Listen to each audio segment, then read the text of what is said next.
Wow, soxna Malaysia, très bien, c'est bien, voilà. I could speak English when I was in the UK, in the United Kingdom. Manuma anglais bi ma nekk Angleterre, très bien. Ok.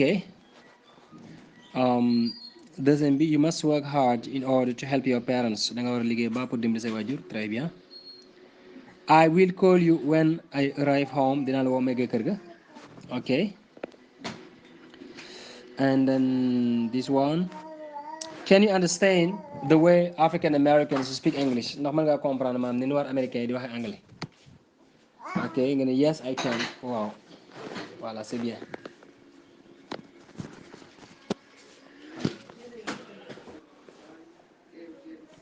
One and once. We use one and once when we don't want to repeat the already mentioned noun.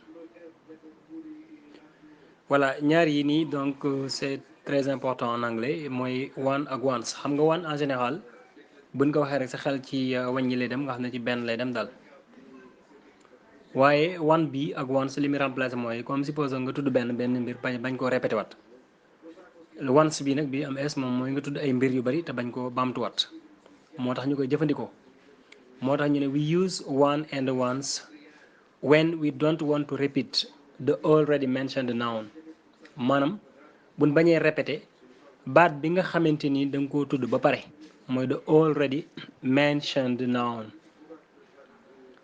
One ñu ngi koy jëfandikoo ci singular noun maanaam loo xam ne dañ ko bennal ok once mu ngi jëm ci plural noun mooy loo xam ne dañ ko baril. Examples: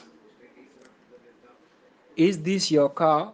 Ndax lii sa oto la xam nga tudd nga oto ok no the blue one is mine nga ne déedéet bu bële bi mooy sa bos.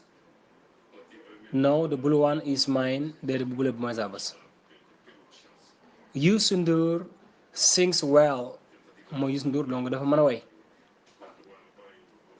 Yes that's true nga ne waaw loolu dëgg la.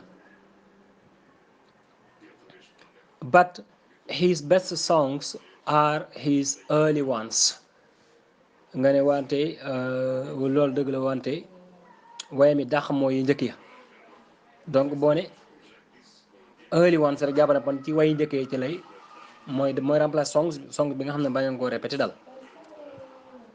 Are these your shoes? Ndax li say dal la.